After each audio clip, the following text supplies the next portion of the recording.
अब कर्ण अभिमन्यु की प्रशंसा करता है कि रघुबर विशिक से सिंधु सम सब सैन्य इससे व्यस्त है, यह पार्थ नंदन पार्थ से भी धीर वीर प्रशस्त है। नमस्कार मित्रों, मैथिली शरण गुप्त जी द्वारा लिखित खंड काव्य जयद्रथ का वध में आपने अभी तक देखा कि एक दिन के लिए अर्जुन श्री कृष्ण युद्ध में किसी और तरफ चले जाते हैं, थोड़ा सा दूर चले जाते हैं, कोई प्रतिभट उनको वहां लेके चला जाता है। सेम टाइम पे आचार्य द्रोण ने एक व्यूह की रचना करी, चक्रव्यूह की रचना करी। पांडव पक्ष में सिर्फ 3 लोगों को व्यूह तोड़ना आता था। पहले तो श्री कृष्ण थे जो युद्ध नहीं कर रहे हैं और सारथी हैं, दूसरे स्वयं पार्थ हैं जो है नहीं, उपस्थित नहीं है, तीसरे अभिमन्यु हैं जिनको घुसना तो आता था लेकिन निकलने का मार्ग नहीं पता। गर्भावस्था के दौरान उन्होंने ये दीक्षा ली हुई थी अपने पिता से। तो जब पांडवों को व्याकुल देखते हैं अभिमन्यु, वो कहते हैं कि चिंता मत करिए, मैं हूँ, मैं तोड़ूंगा व्यूह, आप लोग मेरे साथ चलिए। पत्नी मना करती है, उसे अपशकुन हो रहा होता है। पत्नी को समझा करके ये वापस अपने सैन्य क्षेत्र में आते हैं तो इनके सैनिक उत्साह से लबालब भर जाते हैं और युद्ध करने के लिए अभिमन्यु अपनी टुकड़ी लेकर, सैन्य बल लेकर पांडवों के साथ निकल जाते हैं। पंक्तियों पर ध्यान देते हैं और पंक्तियां हैं कि जो भेद जाता भानुका कर अंधकार समूह को, वह पार्थ नंदन घुस गया त्यों भेद चक्रव्यूह को। सूरज की किरणें जिस तरह से अंधकार को खत्म कर देती हैं या भेद देती हैं, उसी तरह से पार्थ का पुत्र अभिमन्यु चक्रव्यूह में घुस जाता है। थे वीर लाखों पर किसी से गति न उसकी रुक सकी, सब शत्रुओं की शक्ति उसके सामने सहसा थकी। उस एक दिन के लिए 2 ऐसे महाभट थे जिनके सामने कोई नहीं टिकने वाला था, एक जयद्रथ, दूसरा अभिमन्यु। पर साथ भी उसके न कोई जा सका निज शक्ति से, और पांडवों में से कोई भी उसके साथ अंदर नहीं जा पाता है क्योंकि था द्वार पे रक्षक नृप जयद्रथ सबल शिव की शक्ति से। भगवान शिव का आशीर्वाद था उसको, उसके पिता ने बहुत तपस्या करी थी, तो वो बाहर ही सबको रोक लेता है, अंदर जाता है सिर्फ व सिर्फ अभिमन्यु अकेला।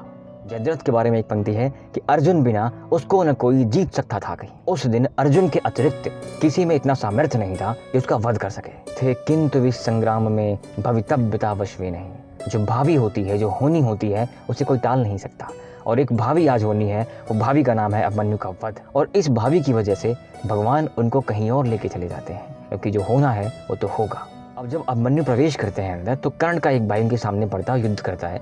कर्ण के भाई से आप अपना आशय पांडव को मत समझिए। कर्ण को जिसने पाया था वो सारथी और राधा, उनका एक पुत्र था, तो वो सामने आया और युद्ध कर रहा है अभिमन्यु से। क्या कहता है?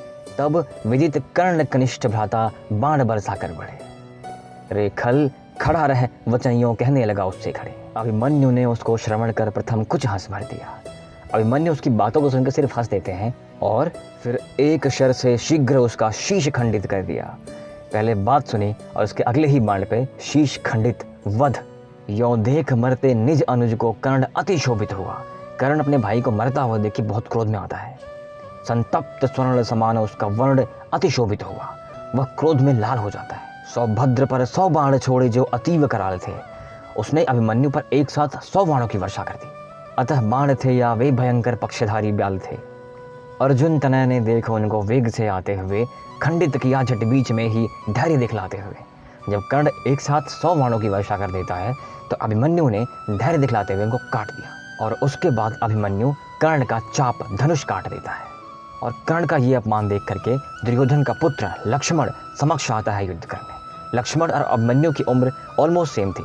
अब दुर्योधन पुत्र लक्ष्मण को सामने देखकर अभिमन्यु कहता है कि तुम मेरे भाई हो, तुम ये मत समझना कि मैं तुम्हें कमज़ोर समझ रहा हूँ, लेकिन एक बात याद रखो कि हमारी अगली मुलाकात यमलोक में होने वाली है। तत्पर हो, सक्षम हो, सामर्थ्य हो तो सामना करो। और दोनों में युद्ध होता है तो अभिमन्यु उसका वध कर देता है। छेदन किया रिपुकंठ तत्क्षण फलक धार प्रचंड से, होता हुआ इस भांति भाषित शीश उनका गिर पड़ा, होता प्रकाशित टूट कर नक्षत्र जो नभ में बढ़ा। अब लक्ष्मण की मृत्यु के बाद, वध के बाद शत्रु पक्ष में हाहाकार सा छा जाता है। तत्काल हाहाकार रिपु पक्ष में दुख छा गया, फिर दुष्ट दुशासन समर में शीघ्र सम्मुख आ गया। भतीजे की मृत्यु के बाद तमतमाया बिलबिलाया हुआ दुशासन सामने आता है अभिमन्यु के। अब दुशासन को देखने के बाद अभिमन्यु के क्रोध की सीमा आप समझें। वो व्यक्ति जिसने उसकी माता का अपमान किया था। एक बालक कुछ भी सहन कर सकता है लेकिन माता का अपमान नहीं सहन कर सकता। अब आप देखिए इसकी शब्दावली कैसी होती है। अभिमन्यु उसको देखते ही क्रोध से जलने लगा, निश्वास बारंबार उसका उस तरह चलने लगा। रे रे अधम नार की बता तू अब तक था कहाँ, मैं खोजता फिरता रहा तुझसे कब तक यहाँ, कि मैं तुम्हें कब से ढूंढ रहा था पातकी, तू था कहाँ पे। यह देख मेरा बाण तेरे प्राण नाश निमित्त है। तैयार हो, तेरे अघों का आज प्रायश्चित है। मेरे बाणों पर तेरा नाम लिखा हुआ है और आज तो अपने पापों के प्रायश्चित के लिए तैयार हो जा। अब सैनिकों के सामने ही वध करके तुझे संसार में माता पिता से होना है ऋण मुझे। माता पिता का ऋण चुकाऊंगा तेरा वध करके यहीं पे सबके सामने। मेरे करों से आज तुझको कोई बचा पाएगा नहीं, पर ध्यान रखना तू कहीं भाग जाए नहीं। कह यो वचन अभिमन्यु ने छोड़ा धनुष से बाण को, रिपु भाल में वह घुस गया झट भेद शीर्ष त्राण को। कि अभिमन्यु ने उसको देखते ही एक बाण चलाया, उसके माथे में जाके लगा। तब रक्त में भीगा हुआ वह गिर पड़ा पाकर बैठा। दुशासन को एक बाण लगा और वो रक्त से भीग कर वहां गिर जाता है और शाम होने को आ जाती है। मूर्छित समझकर उसको समर से ले गया रणसारथी, लड़ने लगा तब नृप बृहद्दोल उचित नामक सारथी। दुशासन को चोट लगने के बाद, घायल होने के बाद, मूर्छित होने के बाद एक बृहद्दोल नाम का राजा अभिमन्यु से युद्ध करता है। गुप्त जी लिखते हैं कि जैसे कोई कीड़ा मारता हो, अभिमन्यु ने बृहद्दोल को ऐसे मसल दिया, ऐसे मार दिया। उस एक ही अभिमन्यु से यूं युद्ध जिसने किया, मारा गया अथवा समर में विमुख होकर जिया। आज अभिमन्यु के सामने जो आया, या तो वो मारा गया, वो घायल होकर भागा हुआ है, या छिप गया। तब कर्ण द्रोणाचार्य से साश्चर्य ये कहने लगा। आश्चर्य में आकर कर्ण ने द्रोणाचार्य से कहा कि आचार्य देखो, यह नया सिंह सोते से जगह। अब कर्ण अभिमन्यु की प्रशंसा करता है कि रघुबर विशिक से सिंधु सम सब सैन्य इससे व्यस्त है। यह पार्थ नंदन पार्थ से भी धीर वीर प्रशस्त है। होना विमुख संग्राम से है पाप वीरों को यहाँ, यह सोच कर ही मैं यहाँ ठहरा रहा हूँ मैं यहाँ। कर्ण कहते हैं कि ये पार्थ मतलब अर्जुन से भी कहीं ज्यादा है, और इसमें युद्ध कला जो है वो भगवान राम जैसी है। युद्ध क्षेत्र से भागना एक पाप है, इसीलिए मैं यहाँ रुका हुआ हूँ। जैसे बने हैं मारना, अब योग्य इसको है यही। सच जान लीजिए अन्यथा निस्तार होगा है नहीं। कर्ण कहता है कि इसको यही मारना पड़ेगा, नहीं तो आज जान लो कि युद्ध का पाशा पलट सकता है। वीराग्रणी अभिमन्यु तुम हो धन्य इस संसार में, शत्रु भी हो मग्न जिसके शौर्य पारावार में। शत्रु जिसके पराक्रम की प्रशंसा कर रहे हो, उसकी वीरता के लिए क्या कहना है। अब जब सबको रियलाइज हो गया कि ये अकेले अकेले का बस का नहीं है, तो सप्त महारथियों ने मिल करके उसे मारने की योजना बनाई।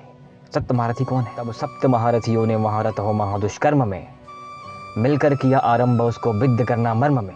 कृप कर्ण दुशासन सुयोधन शकुनी सुतयुत द्रोण भी उस एक बालक को लगे सब मारने भौपित वहीं। अर्जुन ताने अभिमन्यु तो भी अचल सम अविचल रहा, उन सप्त महारथियों का उसने आघात सब सहा। पर एक साथ प्रहार करता हो चतुर्दश कर जहां, जब एक व्यक्ति बीच में खड़ा है और चारों दिशाओं से उसके ऊपर बाण की वर्षा कर जा रही हो। कुछ देर में जब रिपुशरों से अश्व उसके गिर पड़े, जब उनके बाणों से उसके घोड़े घायल होकर गिर जाते हैं, रथ टूट जाता है, तब कूद कर रथ से चला वह जहां वे सब थे खड़े। रथ टूटने के बाद रथ से कूद करके उनके समक्ष खड़ा हो जाता है। क्या कहता है? कहता है कि जब तक मेरे शरीर में प्राण है तब तक मैं युद्ध करता रहूंगा और तुम्हें काटता रहूंगा। अगली पंक्ति आप प्लीज अज्यूम करिए कि दृश्य कैसा रहा होगा कि एक बालक, 16 साल का बालक जो महाभट है, महापराक्रमी है, उसको बड़े बड़े महारथियों ने घेर लिया है और उसको मिल करके मारने का प्रयत्न कर रहे हैं। घोड़े नहीं है, रथ नहीं है, वो अकेला खड़ा है, निहत्था खड़ा है। ये दृश्य सोचकर ही आपके रोंगटे खड़े हो जाएंगे। और अभिमन्यु क्या करता है? फिर नृत्य सा करता हुआ धनवा लिए निज हाथ में, लड़ने लगा निर्भय वहां वह शूरता के साथ में। उसके बाद भी उसको भय लेश मात्र भी नहीं है, युद्ध कर रहा है। था यद्यपि अंतिम दृश्य यह उसके अलौकिक कर्म का, पर मुख्य परिचय भी यही था वीरजन के धर्म का। ये उसका अंतिम दृश्य होने वाला था, लेकिन एक वीर पुरुष का परिचय यही हो सकता है कि वो डरे नहीं और लड़ता रहे। गुप्त जी लिखते हैं कि अभिमन्यु का यह रूप देखकर समस्त कौरव पक्ष घबरा जाते हैं, डर जाते हैं कि ये हो क्या रहा है, किसी को कुछ समझ ही नहीं आ रहा है। और अभिमन्यु बारी बारी जो भी हाथ में आता है, दंड आया, चक्र आया, पहिया आया, सब उठा उठा करके फेंक रहा है, युद्ध कर रहा है और अंतिम युद्ध कर रहा है। उसको देख के लगता है कि जैसे महाकाल का तांडव चल रहा हो। लेकिन ये अन्याय देख करके प्रश्न करता है, सबसे करता है। क्या कहता है? मैं वीर तुम बहुसहचरों से युक्त विश्रत सात हो, एकत्र फिर अन्याय से करते सभी आघात हो। होते विमुख तो भी अहो झिलता न मेरा वार है, तुम वीर कैसे हो तुम्हें धिक्कार 100 बार है। ये धिक्कार सुन करके दुर्योधन कहता है कि तेरी मृत्यु निकट है, तो प्रलाप क्यों कर रहा है? जैसे बने निज वैरियों के प्राण हरना चाहिए, निज मार्ग निष्कंटक सदा सब भांति करना चाहिए। दुर्योधन कहता है कि किसी भी भांति अपने शत्रु का वध कर देना चाहिए। यह कथन तेरे योग्य ही है, प्रथम ये उत्तर दिया। खर तर शरों से अभिमन्यु ने फिर उसे मूर्छित किया कि जो कुछ हाथ में आया उसको उठा के मार दिया और उसने मूर्छित कर दिया दुर्योधन को। तब खींच कर खर खड्ग वह रत हुआ रिपुनाश में, चमकी प्रलय की बिजलियां घनघोर समराकाश में। पर हाय वह आलोक मंडल अल्प ही मंडित हुआ, वंचक विपक्षी वृंद से वह खड्ग भी खंडित हुआ कि एक एक कर सभी अस्त्र व शस्त्र विपक्षी काट देते हैं अभिमन्यु के, और अब एक एक कर सभी बाण उसकी छाती वेदने लगते हैं। दृश्य बड़ा ही निर्मम है कि यों रिक्त हस्त हुआ जहां वीर रिपु संधान में घुसने लगे सब शत्रुओं के बाण उसके घात में। पुनः अट्टहास करता है और कहता है, निशस्त्र पर तुम वीर बनकर वार करते हो, अहो है पाप तुमको देखना हो पामरो सम्मुख न हो। कहता कि तुम जैसे कायरों को देखना पाप है कि निशस्त्र वीर पर तुम प्रहार कर रहे हो, मिलकर द्वंद्व युद्ध करो तो कोई बात भी हो। दो शस्त्र पहले फिर मुझे तुम युद्ध मुझसे करो, यो स्वार्थ साधन के लिए मत पाप पथ में तुम पड़ो। कहता कि स्वार्थ मतलब मेरी मृत्यु के लिए पाप तो ना करो, शस्त्र दो, युद्ध करो, युद्ध में मारो, छल क्यों कर रहे हो। कुछ प्राण भिक्षा मैं नहीं मांगता हूँ तुमसे भीति से। कहता मैं डर कर तुमसे प्राण नहीं मांग रहा, बस शस्त्र ही मैं चाहता हूँ धर्म पूर्वक नीति से। कहता कि पहले शस्त्र दो फिर युद्ध करो, और तुम साथ क्या चीज, तुम साथ क्या सौ भी रहो तो भी रिलाऊं मैं तुम्हें, कर पूर्ण रणलिप्सा अभी सुनाऊं मैं तुम्हें। शस्त्र पर आघात करना सर्वथा अन्याय है। अब आचार्य द्रोण से प्रश्न करता है कि है नीच ये सब शूर, लेकिन आचार्य तुम आचार्य हो, वर वीर विद्या विज्ञ मेरे तात के आचार्य हो। अभिमन्यु कहता है कि चलो ये सब तो कुबुद्धि हैं, निर्बुद्धि हैं, कायर हैं, लेकिन आप तो आचार्य हैं, आप मेरे पिता को सिखाने वाले आचार्य हैं, क्या आपने ये शिक्षा दी है अपने इन शिष्यों को। अब अंतिम क्षण आता है, कहता है कि ये सत्य है कि मैं आज अधर्म से निहित होता हूँ अभी, पर शीघ्र इस दुष्कर्म का दंड पाओगे सभी। कहता कि मैं अधर्म से मर तो रहा हूँ, लेकिन इस दुष्कर्म का दंड तुम सबको जल्द मिलेगा। अगली पंक्ति एक भावुक पंक्ति है, बहुत भावुक पंक्ति है। एक बालक युद्ध क्षेत्र में वीरगति को प्राप्त हो रहा है और अपने माता पिता को याद कर रहा है। क्या कहता है कि हे तात हे मातुल जहाँ हो प्रणाम तुमको वहीं। अभिमन्यु का इस तरह मरना भूल न जाना कहीं। अपने पिता से कहता है, अपनी माता से कहता है कि मैं तो जा रहा हूँ, लेकिन मेरे मृत्यु को कृपया भूलिएगा मत। और इस बात अभिमन्यु कुरुक्षेत्र में गिर पड़ता है। अभिमन्यु की मृत्यु होने के बाद भी कुछ महाभट आते हैं और प्रहार करते हैं।